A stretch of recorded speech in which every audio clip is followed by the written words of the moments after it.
Welcome to the Commentary Magazine Daily Podcast. Today is Tuesday, July 16th, 2024. I am John Podhortz, the editor of Commentary Magazine. With me, as always, executive editor Abe Greenwald. Hi, Abe. Hi, John. Senior editor Seth Mandel. Hi, Seth. Hi, John. And Washington commentary columnist Matthew Continetti. Hi, Matt. Hi, John. All right, so I don't even know where to begin. So the morning begins with Judge Eileen Cannon yesterday dismissing the charges in what I think everybody believed was the strongest legal case against Donald Trump, the classified documents case, on the grounds that the special prosecutor, Jack Smith, was unconstitutionally appointed. A case that people seem to be making fun of, that I don't really think they should be making fun of. I mean, her determination, because there is a large body of law in this question of who gets to appoint who to what, where, how, and there was legislation that created the office of the independent counsel or the special prosecutor. That legislation was allowed to lapse in the 1990s. It has not been renewed, and therefore this argument is at least very arguable. So that was the morning. Then the afternoon, of course, came the naming of J.D. Vance as the vice presidential candidate. And then we had the Republican convention last night at the same time as the interview that Lester Holt of NBC did, about 19 minutes, with Joe Biden, that I believe only the fact that Vance had been appointed and that the Republican convention was going on and that Trump showed up at the convention forestalled a re-explosion of Democratic panic, the likes of which we have never seen. This was the worst that Biden has been since the debate, I would say. I don't know how you guys feel. So anyway, my head is exploding. Mm-hmm. I guess we should go with Vance first, right? Should we go with Vance Well, first? you could do it chronologically. Just get so let's Cannon talk out of the Cannon. way. Okay, Cannon first. She's through with this. She's over this case that Jack Smith brought because she agrees with the idea that the Smith was unconstitutionally appointed as a special counsel.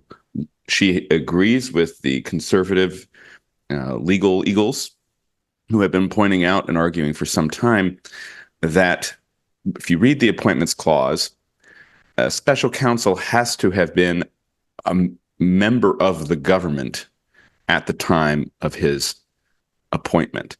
Robert Hur, for example, who was the special counsel in the Biden's classified documents case, is a U.S. attorney. So he'd already been confirmed by the U.S. government at the time when Merrick Garland appointed him to investigate Biden's documents. That was not the case with Jack Smith, and so there has been challenge to his appointment. And if that challenge succeeded, well, then his cases would be rendered null, void. And Cannon argues in her brief that, in fact, Smith was unconstitutionally appointed, hence the classified documents case is null and void, though she limited her ruling just to the classified documents case before her. Now, as I was going to read, let me just read the Sure. language of the appointments clause, just so everybody, you can look it up yourself. It's pretty easy. The president shall have the power, by and with the advice and consent of the Senate, to make treaties, provided 2/3 of the senators present concur, and he shall nominate, and by and with the advice and consent of the Senate, shall appoint ambassadors, other public ministers and consuls, judges of the Supreme Court, and all other officers of the United States whose appointments are not herein otherwise provided for, and which shall be established by law. But the Congress may by law vest the appointment of such inferior officers as they think proper in the president alone, in the courts of law, or in the heads of departments. In other words, if there are to be inferior officers, Congress needs to create that, according to this reading, Congress needs to create the inferior office that then the president can staff. And it did so. It did so with the special counsel law that was in place until it sunsetted in the 1990s. And so I don't think it's an open and shut case because special counsels have been present since. Right. I wanted to point out And that Robert Mueller was himself not part of the government when he was appointed special counsel. so Jed Rubenfeld, Yeah. who's a professor of law at Yale and incidentally one of J.D. Vance's mentors, along with Rubenfeld's wife, Amy Cha, he points out in the Free Press this morning that, in fact, this issue was raised back when Leon Jaworski was appointed special counsel to investigate Nixon, and the Supreme Court held that, in fact, the special counsel could come outside of government. However, in her ruling, Rubenfeld continues, Judge Cannon says this was simply dicta. It was not an actual finding. Maybe the Supreme Court even didn't rule on it. Maybe it was the District Court of Appeals. I don't know, in D.C. So what this does is two things. First, it means that this case will never be tried before the election, which it was unlikely to be tried before the election anyway. And two, it sets up a potential Supreme Court case sometime in the future, because Judge Chutkan in D.C., who's doing the other Jack Smith case, not likely to read the Constitution in the same way as Judge Cannon. And when you have a split decision event, that eventually goes to the Supreme Court. However, by the time this process unfurls, the way things are going, Donald Trump is likely to be president and Jack Smith will be fired and there won't be any trials against him. So it could all be moot. In the end, Trump had a major legal victory here with Cannon dismissing the case yesterday. I mean, by the way, the point that you make about Smith being fired and a new attorney general obviously coming in if Trump becomes president vitiates one of the many nightmare scenario things that we have heard over the course of the 4 years of Trump's running for office again, or almost 4 years, which is that he will pardon himself. It will be unnecessary for him to pardon himself if, in fact, he takes the view that if Jack Smith is not there to prosecute him, if there is no prosecutor in the courtroom when Judge Chutkan calls the case to the stand, then the case is dropped. So Trump will not have to take that step. I think we are more likely to see either a self-pardon or certainly a close pardon of a close family friend from Joe Biden in the wake of his potential defeat. Where a paternal pardon, a paternal pardon, but not just a paternal pardon. I think that we could see, given Trump's language and talk about the corrupt Biden crime family, blah, blah, blah, blah, blah, and he's going to pursue everybody and all this. What if Biden pardons himself? What if the ultimate irony is that Biden ends his presidency pardoning himself because Donald Trump is such a fascist that he has no choice but to protect himself from the depredations of this evil man and thus give himself cover, which he should have enjoyed had he not empowered these prosecutions against Trump himself, and thus continue to kind of compact of president to president that you're not going to go after your former somebody else because you are empowering a threat against yourself. It's mutual assured destruction. I don't know. This is just a kind of bizarre scenario for the future that just as Biden has acted extra constitutionally far more than Trump ever did in his various actions over the course of the last 3.5 years, he may well resort to the nightmare that he said Trump represented himself in the wake of a possible Trump victory. We'll be having this discussion again, by the way, in 4 years, when whoever loses this year's election is eligible to run again, and it's Trump versus Biden in some format in 2028. Yeah. Yeah, well, that will have to be the AI composite of Joe Biden in 2028 running for the let's talk about nomination. Joe Biden now. Okay, good. Can we move on? Let's go to the interview and then let's do that. Okay. It was terrible. That interview was awful. I watched the whole thing. It was short. Biden was PO'd, defensive. It was nasty, brutish, and short. It was nasty, brutish, it was Hobbesian. Nature itself. And the gall of this guy, Lester Holt says, you told a conference call that it was time to put Trump in the bullseye. Do you think that contributes to the harsh climate you criticized in your Sunday address? He said, I didn't use the word crosshairs. And Holt replies, well, bullseye, cross. And Biden then continues to defend his language and moreover goes on to call Trump a threat to democracy, someone who's going to end America as we know it. There was this weird tick. Biden would say, in his faint voice and his stumbling, halting manner, would say, well, we need to get back to the issues, the real issues here, the issues everyone cares about, like the fact that Trump's going to end America. You're saying, no, that's not the way to turn down the temperature. How about this? Lester Holt, who I have to say did really, I think, a spectacular job interviewing him. I mean, he was respectful and calm and quiet and sober. And oddly, Biden seemed very determined to bait Lester Holt. I know it sounds like he was like old man yelling at cloud or something, but I don't think that was. He was trying to create another George H.W. Bush, Dan Rather thing where he was like, he said, why are you talking about the things that Trump is all the lies Trump is told? And Holt said, we have really a lot, kind of. And then Biden said, no, you haven't. No, you haven't. And then Holt said, I'll send you some clips or something like that. It was a under his breath. Very strange well, the end was really strange as well, because they finally get to this kind of terminus. The road just ends because Biden will not accept the reality of his situation in any way, whether it's his condition, whether it's the state of the campaign. And both men seemed kind of tired, even though the interview was no more than 20 minutes.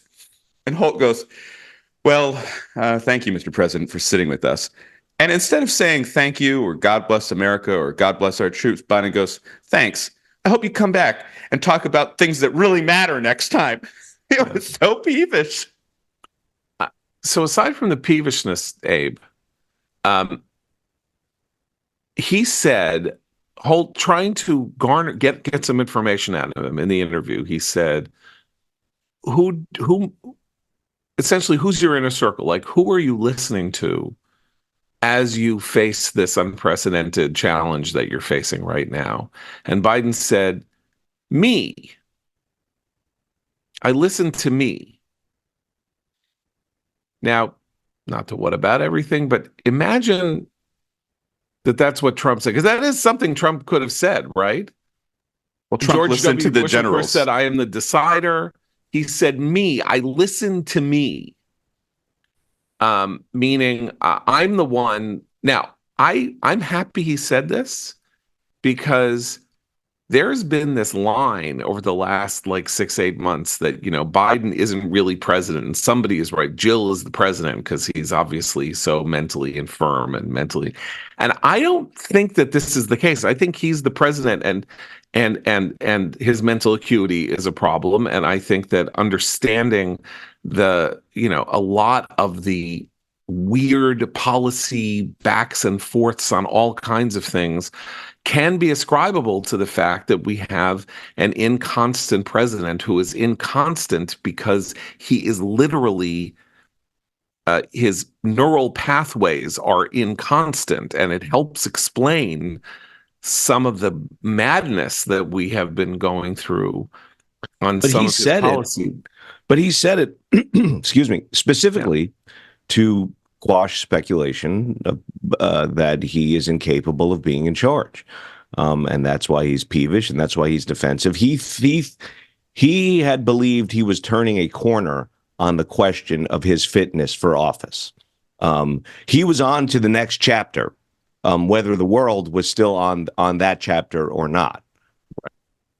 Well, look, this is an important point. So as this was going on, and I wasn't really bouncing back and forth. I didn't want to see the entirety of the interview, but it just so happened that sort of as he was talking, or right before and right after, John King on CNN, during the Republican convention, when they're supposed to be covering the Republican convention, CNN did 15 minutes on how desperate the Democrats are still to get Biden out before the Democratic convention or at the Democratic convention or whatever.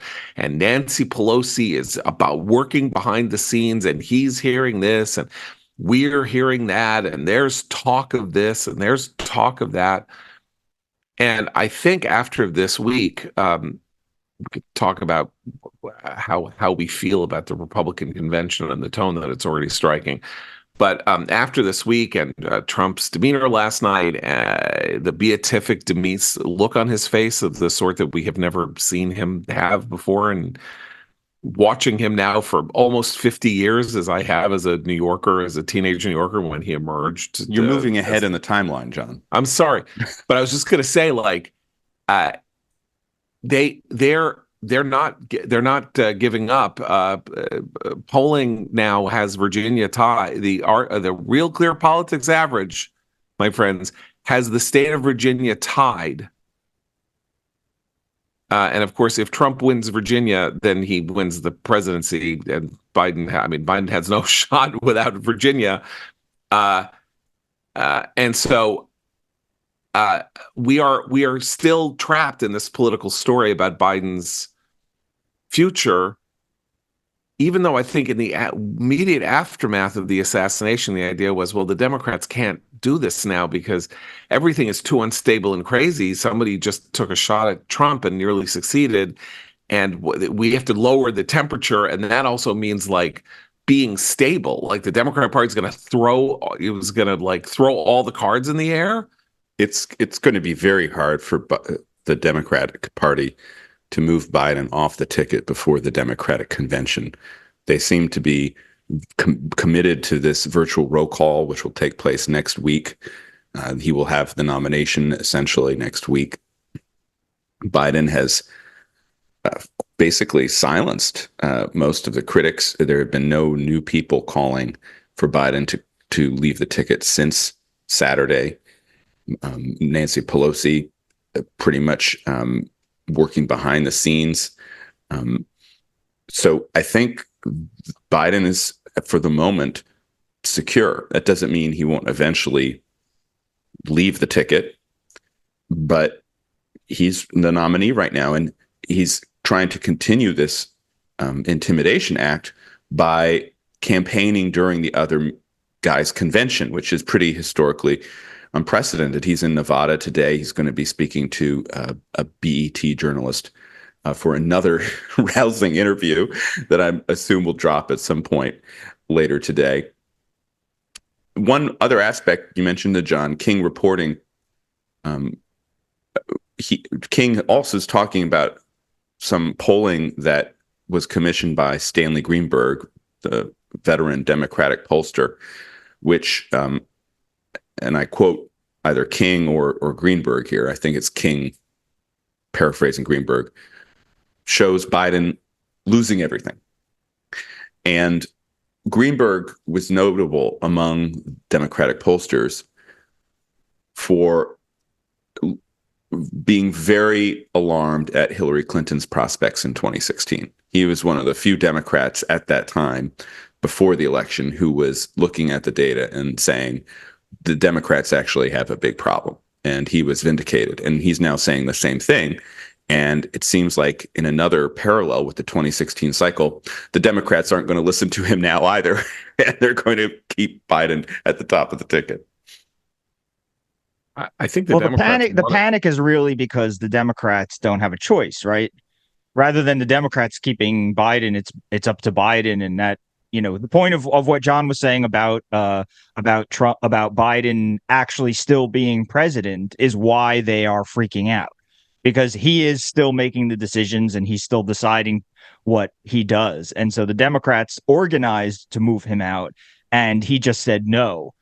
And that's where we are, you know. Well, so they haven't organized. They haven't. I mean, it's fair to say Do you think maybe they haven't organized, but they have. I mean, the press conference that he gave last week, there were about 30 House Democrats who had statements prepared. We talked about this at the time, and May 1, Jim Himes or something sent it out after the press conference. But there was 20 or 30 House Democrats who had statements that were all going to come out at the same time. They were going to, as a group, call for him to drop out, but his head didn't roll off his shoulders at the press conference, and therefore people just sort of hit pause on the thing. And as Abe said, Biden took that as the green light. Like, I did it, I passed the test.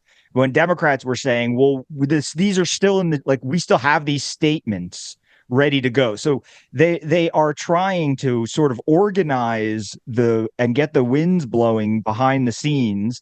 And if not, come out publicly and doing it. But the thing is that they can't. I see this also. I see this a lot on Twitter. Democrats don't care about winning. If they cared about winning, they would remove Joe Biden from the ticket and this and that. I think ultimately it doesn't really matter what Democrats want. I think ultimately it really is up to Joe Biden, and they really can't seem to move him. And I'm not sure if it's even fair to say that the Democrats have done everything except for, which we've mentioned on the podcast in the past, some kind of nuclear option, which I think we all agree they would never do, such as, John, you once mentioned Barack Obama coming out publicly and saying this guy can't be president anymore. So something humiliating outside of a former president, riding the nuke in. I'm not sure there's anything that they could do now that would convince Biden to leave the race, which is what they want to do. That's the reason for the panic. No, they can't flip the switch. Also, at a certain point for the Democrats, doesn't it become a waste to put someone new in here without enough time to make a dent and win? Wouldn't they be sort of expending talent, throwing it into a lost cause? It could be so, but they'd be expending Kamala, not talent. But Kamala is interesting because this latest round of polls, whether it's the NBC poll, whether it's the NYT Siena poll, shows that the delta between Biden and Harris among Black voters is significant. And even though, in some polls, Harris does slightly better than Biden, other polls, Biden is slightly better than Harris, you can go into the internals. And this is something that Steve Kornacki mentioned on the podcast last week. And you can see that she does gain significantly more Black support than the incumbent president. So I think internally, you could make an argument within the Democratic Party that they might have a better shot with Kamala Harris. Now, they would lose voters in other places, perhaps. And she, untested, relatively speaking, it's hard to say how she performed, though, compared to Biden, she'd be able to, say 3 sentences. She'd be able to put together one of her great word salads, which, might seem immediately more successful in dodging a reporter's question than Biden's weird way of talking. In any case, I'm not sure I don't think it's going to happen. It's probably not going to happen. I'm more struck by the fact that the conversation was brought up again, because, again, the conventional wisdom, conventional wisdom in the wake of an assassination attempt that was only, whatever it was, 72 hours ago, isn't a developed conventional wisdom. Was, we've moved on. The subject of the American presidential race has moved on to what's going to happen now after the assassination attempt. And then CNN basically re-engineers the conversation in the course of the first night of the Republican convention. That was striking to me, because I had assumed that there was a kind of general predisposition to say, okay, the deck has been reshuffled, and now the deck has really been reshuffled because of the Cannon decision. And, we gotta focus on getting Biden, doing whatever we can to get Biden elected. Now, maybe the thing to do is to have the delegation go to him and say, go back to the basement. Don't come out. Yeah, I know everyone's saying you need to go show your vigor or something, but you're not showing your vigor. You're showing your anti-vigor. You're doing yourself harm and damage. let the surrogates be the people who try to get you elected now. That's an argument you can make to somebody like Biden. He hid in 2020 and got himself elected. I don't know that it'll work. I don't know that anything will work. But we're going to spend 2 weeks continuing to talk about how the Democratic Party is panicking and needs to get rid of Biden when Biden can't be gotten rid of. That seems to be a mutual self-destruction pact between the media and panicked Democrats, and none of them wants Trump to be president again, and they're going to be helping Trump become president again. I think we'll be talking about, can the Democrats dump Biden on the eve of Election Day in November? This is not a conversation that will somehow end with the Democratic convention next month. It will continue straight through the election. Well, the big Torricelli switch out happened 10 days in New Jersey before the election, when Frank Lautenberg came off the bench to become the senator again before Torricelli could be indicted or whatever, or was indicted. I can remember. And the reason I think it will continue is because George Stephanopoulos was absolutely right when the TMZ reporters ambushed him after his interview and said, is there any way that Biden can serve another 4 years? And George Stephanopoulos said, no, there's no way. And he was absolutely right. He was telling the truth. So anytime Biden goes out and talks, people are going to still have the sense that he cannot serve as president for another 4 years. It'll continue because last night, if you paid attention to the social media response from the left, the anger was unlike anything I've seen before, far more so than the night of the debate. The night of the debate was shock. This is like, not to be trite, but it's like the 5 stages of grief. Denial is the first one, where it's like, am I really seeing what I just saw? Did I really see this sort of malfunctioning of a human on TV? And then anger comes in as the second step. Last night, the fury, I've never seen it like this. And I know that my timeline is obviously going to be skewed more toward the so-called chattering classes, more toward, journal commentators and pundits and not regular vote. It's not like I have a stream necessarily of what Democratic base voters are saying, or their pulse, but the anger was the emotion and not the disbelief, and not the fear, not like, oh my God, something bad is going to happen. They've moved beyond the oh my God stage of this and the shock. There's so much anger. I mean, the resentment. And so that's not going to stop, even if you pass the point where he can't be replaced on the ticket, right? Biden wants to get to the point where you can't pull him off of the Ohio ballot, so you're stuck with him, or whatever, let's say. But the reason the conversation will continue is not necessarily even because they're going to still try, but because if the fundamentals of the race don't change, the anger from the sort of center-left commentariat is much higher, which, I'm sorry, than you would Seth, ever expect. I'm a little confused. The anger at Biden. The anger is at the anger at Biden. The anger at Biden and Democrats. Yeah. The anger at Biden and Democrats, and they're not going to stop saying, "See, look what you're doing to us. Look what you're doing to us." This was the anger that they're not doing something to get Biden off the stage, and so. The deadline for the Ohio ballot removal, whatever, can pass, is what I'm saying. But the chattering classes are furious. And if the fundamentals of the race don't change, every week it's going to be more of a kind of, see, we told you so, look what you're doing to us, slow bleed for 4 months. Okay, I have one thing to say about the Democratic Party since the year 2000 and why maybe Biden can still be gotten out, which is that the Democratic Party is antinomian. I mean, literally antinomian in this sense. The 2000 recount involved the Democratic Party trying every single day to rewrite the rules of how Florida was going to do the recount in order to benefit Al Gore, right? There were very simple rules. Remember, the whole thing was there's a statewide recount. There should be a statewide recount. They actively petitioned, sued in all sorts of counties and in all sorts of different ways not to allow a statewide recount because they only wanted a recount in Palm Beach County because they thought they had the votes necessary to overturn the Florida, whatever or to get the votes they needed in Palm Beach County. They didn't want to follow the law.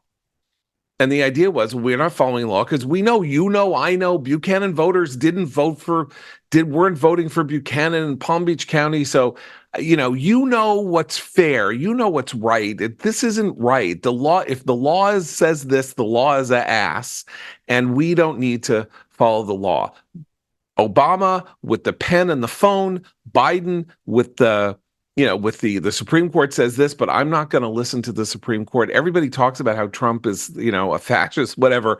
Like they don't believe in, if they think something is just or necessary or unfair, they think other things should take precedence. Why?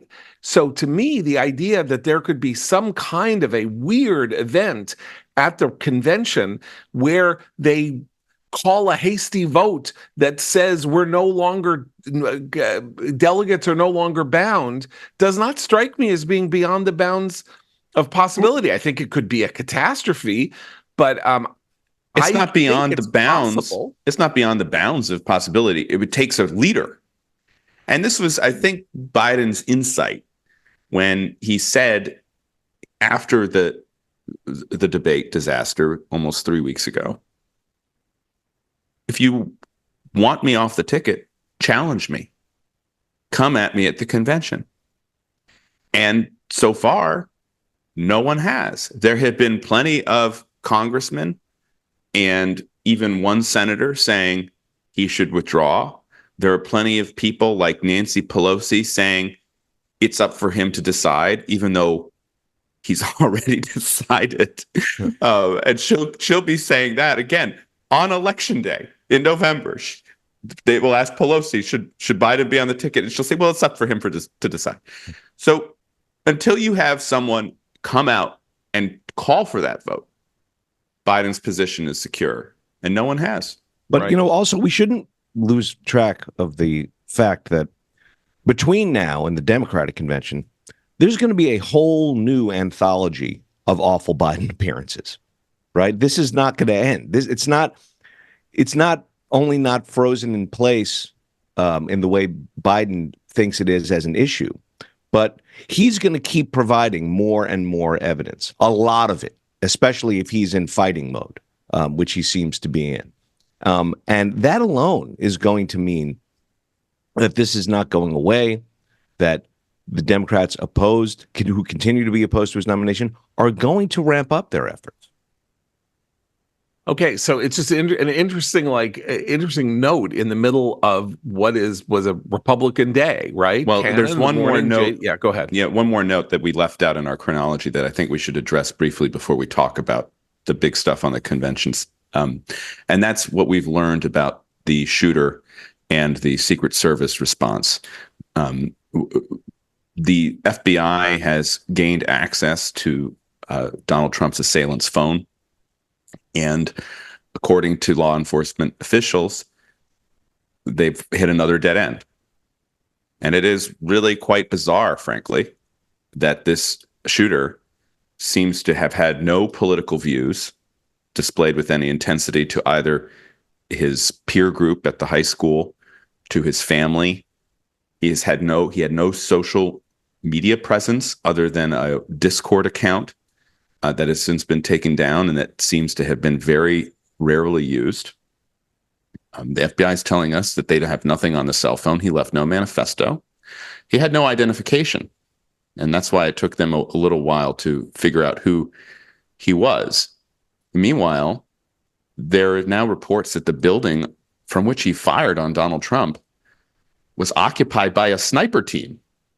And we have more and more accounts of people in the crowd identifying his presence on this roof less than 170 yards from the former president, and it taking a long time, of course, far too long, for him to be identified, much less engaged by law enforcement. And when all of these issues were raised in a ABC News interview, with the Secret Service director. The Secret Service director said, A, the buck stops with her, and B, I'm not going anywhere.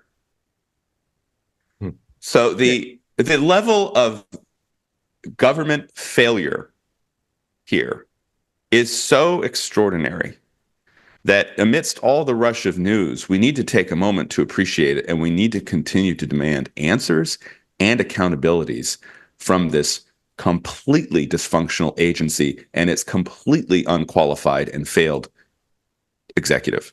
I'd just like to talk about what we learned about this event, right? So Donald Trump has Secret Service protection for his body, for his person, right? He is candidate for president, he's former president. So there are these two different reasons why he would have Secret Service protection. So you have an event, it's a public rally, obviously an unsafe environment for somebody who is not, in a Pope-mobile, right? Or something like that. He's out in public. And the idea that three different agencies that had three different law enforcement units that do not work together, we're all coming together to police and staff this event, right? Local Butler County cops, Homeland Security, something or other, whatever, and the Secret Service strikes me as being insane in this sense, which is the Secret Service is actually a very small agency. Every Secret Service person knows every other person in the Secret Service. So in a classic atmosphere where the Secret Service was in charge and it was just the Secret Service, Phil down on the ground could look up on the roof and see that there was a guy up there who wasn't Joe and say, there's a guy who's not with us who is on the roof. Now, the Butler County cops don't know that. Who knows if their phones or their earpieces, or if they had earpieces to say, there's a guy on the roof, shoot him.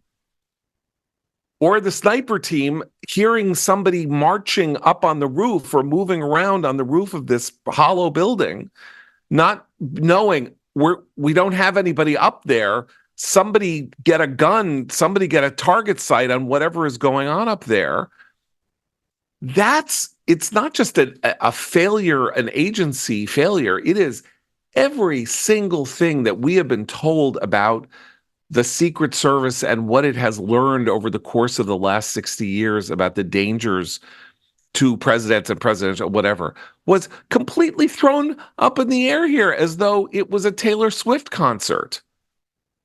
Where, by the way, the security probably would have been more efficient. I have to say nobody would risk that lax policing at a show like that. But that's part of the point, right? Isn't it that we sort of we're into this fandom world where politics and entertainment have meshed, and we do have to think about this in all those contexts, which makes it harder to believe that the president, which was the original one, you said you got to have people on the roof to protect, right? But we're sort of in this stage where you take your shoes off at the airport, you get bags checked, you don't get the bottle cap at a football game because you might throw it, even if you're not in Philadelphia. They're worried you might be from Philadelphia and therefore throw it at someone or throw it onto the field.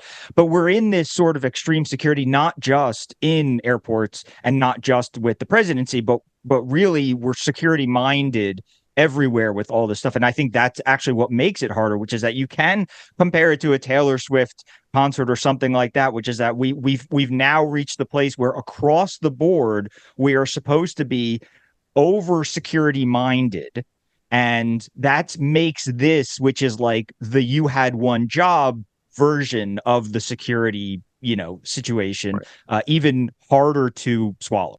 It also gives birth to a universe of conspiracy theories that is going to make the Kennedy assassination the look like paradise by comparison, because the Kennedy assassination sort of gave birth to a paranoid age. We are already very heavily steeped in our own paranoid, conspiratorially thinking age. And so for this to happen on top of it, and you see it already on social media. Conspiracy theories on the left about this, conspiracy theories on the right about this. Who knows what politicians will stoke these theories for their own purposes. It's very bad for the trust element in our society. I was very worried about that. And then somebody did say to me, and I think it is a kind of leavening point, which is, so in fact, Trump was not assassinated.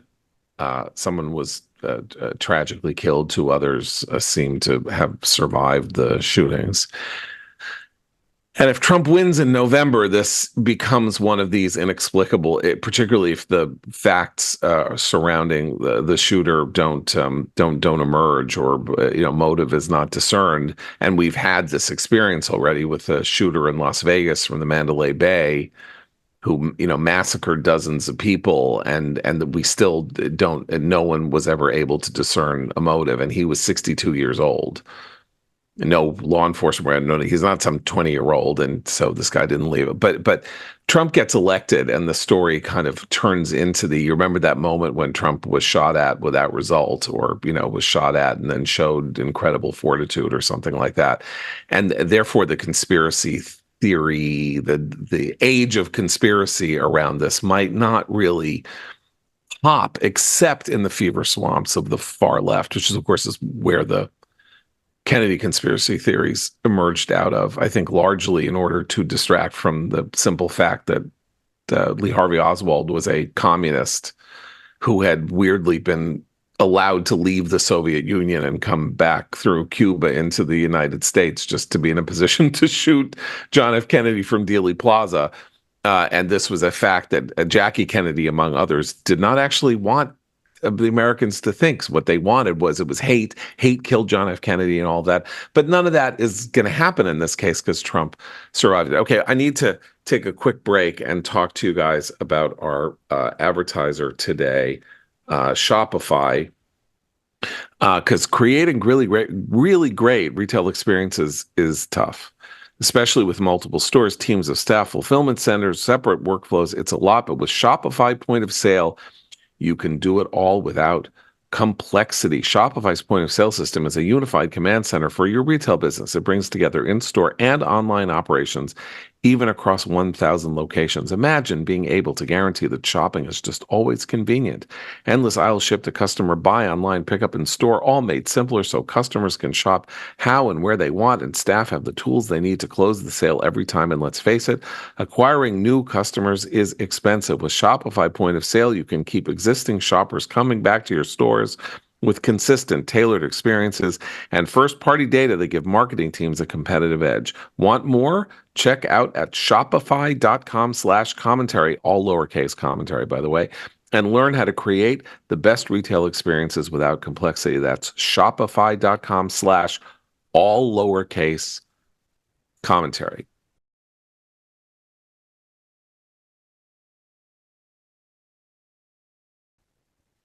Okay, so that was one interesting first night of the Republican convention. Did not expect it to be so. We haven't even talked about Vance.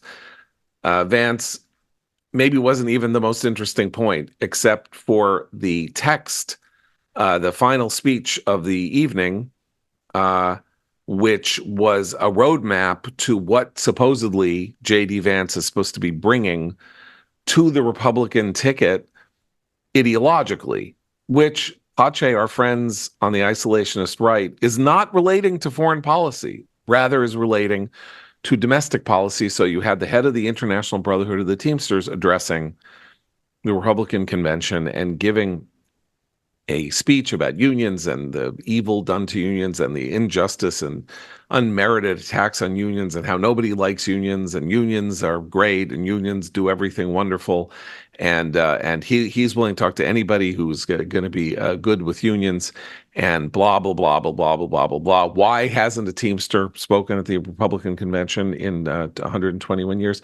Because for really pretty much the last 30 years until 2020, the Teamsters Union was under federal supervision because it was so insanely corrupt and kind of mob controlled nobody, even though the Teamsters actually endorsed Reagan twice, nobody would ever touch a Teamster politically. You wanted the voters, but you didn't want the office. It was a stem winder of a speech, and the idea that it was delivered at a Republican convention is really giving you a sense of a sea change in American politics, in which basically we're now talking about, as my friend Kyle Smith just said on Twitter, we may now have two statist parties in the United States. So we have the Democratic Party, which is the statist party, and the Republican Party, which is now leaning toward being a statist party that is going to try to make an absolute explicit appeal for this kind of social solidarity, government top-down regulation rules, in part using border controls and all of that. Okay, Matt, you look skeptical. Let's not jump to conclusions here, John. First, again, we're violating the chronology by skipping to the last speech of the evening first. But just briefly on O'Brien, what a weird speech. It was the final speech in the primetime segment of the RNC. It was long. He spent several paragraphs praising Senator Josh Hawley of Missouri, leading me to actually wonder at one point, hold it, does he think that Trump picked Hawley to be his vice president? I mean, O'Brien was so effusive. O'Brien's also the same union boss who got into verbal throwdowns with Senator Mark Wayne Mullen of the state of Oklahoma, my favorite United States senator, former wrestler. And he mentioned this fight and one of the lines in the speech.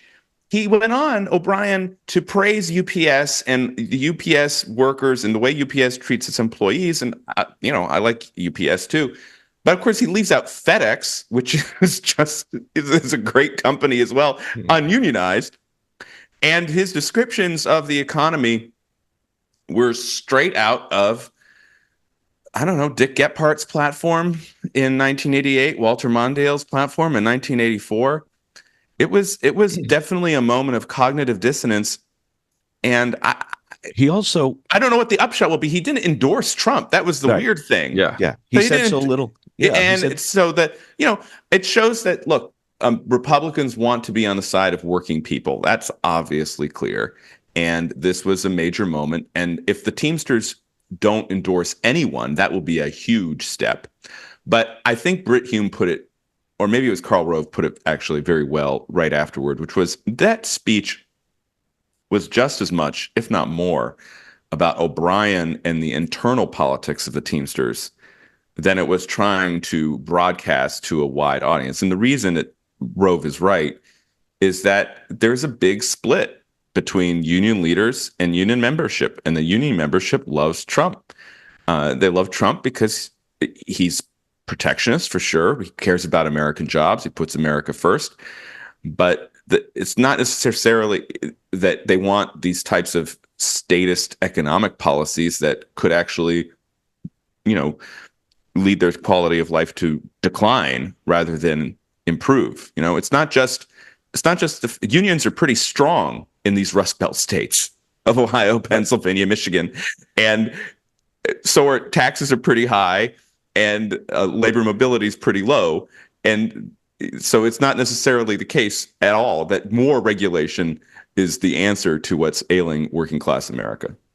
By the way, I thought Trump looked increasingly uncomfortable during that speech. Well, it was long. Yeah. It was long, and he was sitting there silently. Yeah, he was standing. That's right. Okay, so I violated the sacred timeline. So should we rewind? As we say on the sacred timeline. To go back to the sacred timeline and the appointment of JD Vance. I mean, maybe we could do an entire show tomorrow on JD Vance. I've just put up a very long blog post at commentary.org about my feelings and my complicated feelings about JD Vance. Two things to be said about JD Vance. He's 39 years old. Last time a vice president was 39 years old was Richard Nixon in 1952. Richard Nixon then, lost his bid for the presidency in 60, lost a bid for the governorship of California in 1962, came back in 1968 to become president in one of the worst years in American history, and then in 1972 won the largest margin in American political history for the presidency. You won't have Nixon to kick around anymore was in the middle of his career. That's right. That was 1962 when he lost the governorship of California. J.D. Vance is going to be in our lives for many, many decades to come. That is now. Sometimes that doesn't work out that way. Dan Quayle left our lives pretty much in 1993 and never came back into them. And he was young. He was 41 when he was named vice president. But so we have to reckon with him, because this is a very big deal that he was named, in part because of his age, and then of course in part because of the line that he so compelled Trump and so won over Trump that the history of his very, very, very negative, hostile Trump is Hitler commentary about Trump in 2016 and 2017 was overcome. When have we seen that happen in quite this way? Suggests a nimbleness and an ability to be the person that he wants to be to any crowd at any given moment, that we're going to have to watch very closely, because this is a guy with a high degree of political skill. He's only been in politics for 2 years, and he got himself, to the top of the greasy pole with a speed that, is almost surreal. And so the one thing I wanted to point out, we'll talk about him, we'll talk about what's wrong with him, all of that. He has said very good things about Israel, and he went in May and he said them to the Quincy Institute for Statecraft, which is the center of bipartisan isolationism in the United States now. And he said, the key to the future of the Middle East is a combination of the Abraham Accords and the defeat of Hamas and the boxing in of Iran. And this should be done regionally with Sunnis and Israelis working together. And that is a really good thing that he said. Do I trust that he meant it, or that he's going to hold to that, since he has also aligned himself with isolationism, which tends to not believe in these sorts of things? I don't know, but I think it's proper today to point out that on this issue, where we're still very vague on where Trump is, he planted his flag on the Israel as counterweight to Iran with Saudi help, using the Abraham Accords and the defeat of Hamas, which he said to a crowd that does not support that sort of thing. Yeah, I think we're actually pretty firm on where Trump is in relation to Israel. I mean, the platform that Trump heavily edited and wrote parts of includes Israel by name. It's the only country actually named in the Republican platform. And it also includes the plank of deporting the pro-Hamas protesters. So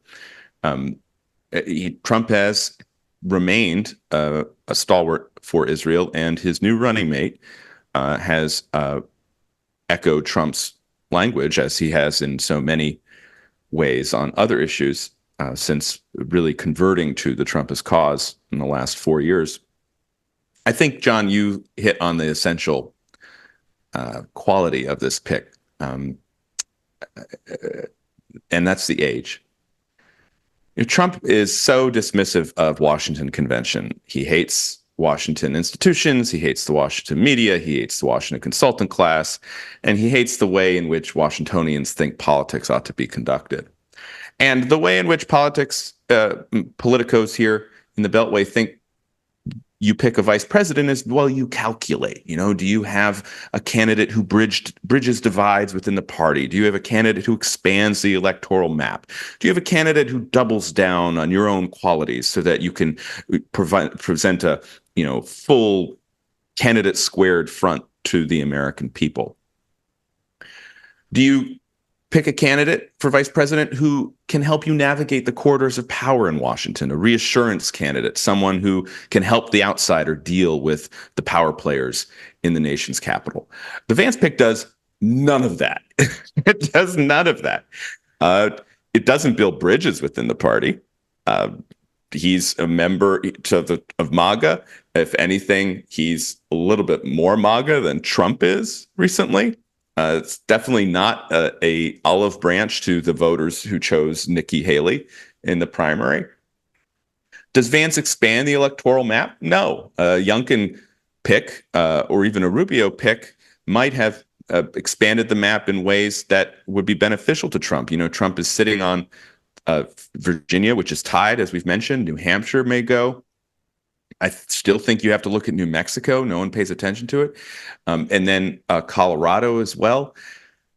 I'm not sure Vance does that has the same effect. I mean, we just don't know because he's only had one national election, and he's very much a candidate of the Midwest, of the Rust Belt. And the narrative told about the Rust Belt and the state of industrial America, that's been part of his biography. And it certainly won't help Trump navigate the corridors of power because J.D. Vance will be among the least experienced vice presidents in America's history, as well as one of the youngest. So what's the nomination about? I think it's about two things. One, Trump and his inside circle are very suspicious of allowing interlopers into the administration. They want people who are loyal to Trump, and they want people who believe in the Trump agenda. They don't want people who may have ulterior motives, and they don't want people who are unformed, especially on questions of foreign policy. And they know that's not the case with with J.D. Vance. He will not form an independent power base in a Trump administration. He will be a MAGA base. The second thing is Trump may have been thinking more about 2028 than in 2024. And as you point out, if Trump Vance wins, Vance is immediately the front runner for the Republican nomination in 2028. That contest will be fought, I believe, but it helps to be the sitting vice president. And if he wins in 2028, it will be an open race. Who knows what the Democrats will do? Then he could conceivably be in office until January of 2037. Okay, that will mean 20 years of Trumpism. 20 years, the same period as the FDR New Deal coalition. I thought that Trump was the most consequential president since FDR in his effect on American politics. I mean, I think Reagan still had huge achievements, certainly in the foreign policy sphere. But I thought Trump is matching FDR in his just role in American politics prior to the assassination attempt. With Vance, it sets up an even longer window and the transformation not only of the Republican Party, but of the Democratic Party as well, which we've begun to see. I think there's also something much smaller and pettier at work here.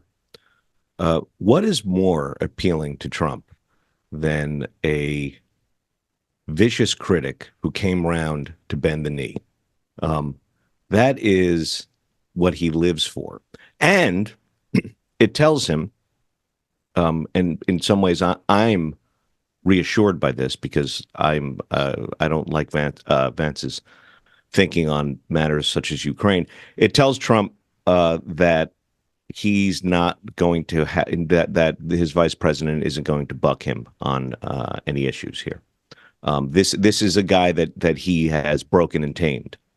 I mean, he had Rubio. Yeah, Rubio also could have played that same role. That's why I say we have to take account of Vance's own particular political gifts in relation to Trump, because he was not the obvious pick for all the reasons that Matt says. And there is also this history, which is that Dan Quayle was 41 years old when he was named vice president, and he was a consequential senator.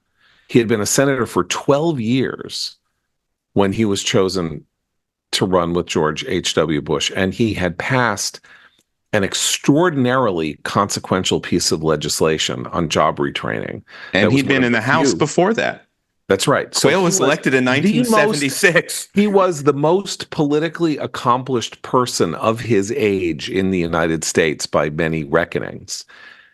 And one false move at that first appearance at Bush's side in New Orleans, and his reputation never recovered. And what we know is that Vance is a polished, experienced person who went from a hardscrabble, complicated life story to saying, I need seasoning and some sense of how to learn responsibility. I'm going to go into the military, goes into the military, comes out, finishes college in 2 years, gets mentors in college, goes to Yale Law School, is championed by Amy Chua and Jed Rubenfeld, who introduce him to whom? David Frum. David Frum is the person who first published J.D. Vance on his website, Frum Forum, in 2012 or 2013, writing hawkish stuff about American foreign policy. Then he gets his book contract. He writes a book that sells 2 million copies. This guy knows how to navigate the United States. Dan Quayle showed that he did not. Marco Rubio kind of showed that he did not. So whatever animal cunning Trump has, he's looking at Vance and saying, he'll be whatever I need him to be. I think that feeds into your point, but also not like a simp. You know, he's not like a MAGA, so creepy MAGA person. He's more sinister than that if you are worried about him and his effect on policy, because he is somebody who has succeeded at every single thing that he has ever done in life. How many people can say that? Has he had a reversal in his entire life? He has had no reversals. He has climbed up from, a pit into the highest and he wasn't even in a person known to anybody 10 years ago. He was a graduate of Yale Law School who had gone to work briefly at a hedge fund. I mean, this is an amazing personal story. And I think he's a formidable person, which is one of the reasons I'm so worried about him and worried about what effect he might have, because maybe he'll have no independent base, and or maybe he really does have messianic ideas of his own that are not good, and they're not good both domestically and they're not good in foreign policy, except on Israel. But we can talk about that, I think, at greater length. Finally, as we go into our second hour here, let's talk about Trump's appearance last night. Came into the hall. Lee Greenwood was singing God Bless the USA. Lee Greenwood now, by the way, the age of Joe Biden, and sounded it also a little bit. We walked into the hall, sat down. He did not look like Donald Trump. I don't know if you guys thought this. I don't know if it's an act. He's a good actor, whatever. He's a presence. He had an expression on his face I've never seen before. I've never seen him. He looked like he was crying. Sat down. He had this beatific kind of gentle expression on his face. What occurred to me in watching him, first of all, I think he's very conscious of the fact that there's a bandage on his ear and that everyone's looking at him. But what also occurred to me is that he's probably in a good deal of pain, physical pain right now, not just from taking a bullet to the ear, but at his age having to scramble down and hit the ground and get moved out only 2 days ago. I think that it was a bit of an endurance test, in addition to an emotionally overwhelming experience for him. I mean, I think that may be true, but he looks serene, John. You had on X last night. You said pensive, but it was a serenity. It was a very unusual. I hate to use the word vibe from Trump, right? Having watched him now. I mean, I first followed Trump on the trail in 2011, right? So, it's been a long journey. It's been a long journey here, and it's going to continue. But he did seem serene and content. in a way that was pretty remarkable. The response from the crowd was amazing. He entered with Lee Greenwood singing "God Bless the USA." He went to the presidential box with Vance, with Don Jr., Eric and Laura were there. Byron Donalds was there. Mike Johnson was there. Tucker Carlson was there. And you saw the Trump party. This is the Trump party. This is what the Republican Party is now. Trump has redefined the Republican Party and the American right in his image. Compare this convention to the 2016 convention. The 2016 convention, vote your conscience. Ted Cruz. Mike Lee leading a protest. Trump showing up in the midst, WWE style. Trump's speech to the Texas delegation. That was a divided party. The 2020 convention was unified, but it was under the background of COVID. It was a fraught and there was no convention, really. It was a virtual convention. Well, it was part virtual, remember, because they had speakers at the Carnegie Hall in D.C., and then they had the Fort McHenry speech by Pence, which had a small audience, and then the Trump speech at the White House, which also had a small. It wasn't a convention. You're right. Here we have 2024. It's the actual convention. It is a unified party. The running mate was not everyone's first choice, including in the delegates in the halls. But as soon as it was announced, people got behind it. And the energy in the convention was different than, was it kind of 2012? But it wasn't 2012, because what was 2012? 2012 was, I did build that. Job creators. And instead we listened to the head of the Teamsters union at the Republican convention in 2024. So it was it was an incredible moment for Trump and a sign of where this country is headed. And it is very different than what people who came of age prior to 2016 are used to. I think there's also the other effect of the assassination attempt. I mean, there's two effects of the shooting on people. One is that you can't really not change at least somewhat after being shot in the head. Right. I mean, it's so close a brush with death is the sort of thing that it will leave it's like sleep lines after, my son takes a nap. It's like it will leave its impression for a bit on your visage, on your person, in a way that may be hard to explain, but is there. But the other thing is that this is like, Trump doesn't have to make his argument anymore, because his central argument was always, look how unfair they are to me. Look how terrible I am treated.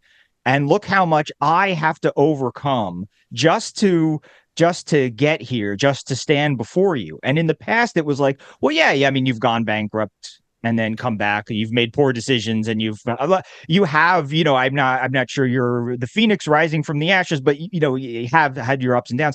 But now it's like, yeah, most presidential nominees aren't shot in the head.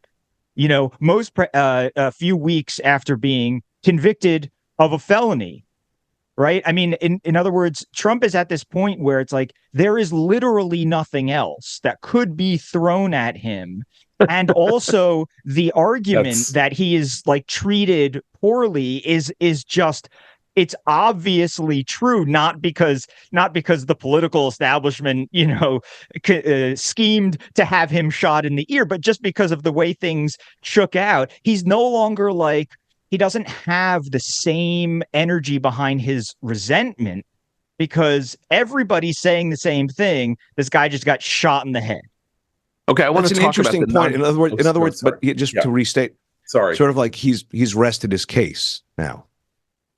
Yeah, I think that's a very good way to put it. I think it's important for us to end here on the note of the easiest commentary recommends that we have ever done, and this is not this is actually a book that I would recommend heartily, but it is now a book that every American has to read because it's now part of American history, and that is Hillbilly Elegy by J.D. Vance, which, taken if you read it this week, if you haven't read it and you read it this week, and then watch him over the course of the next couple of months, watch and see the ways in which the portrait of America, the white working class, and what it means to succeed in America is and is not contradicted by the very things that he says and does.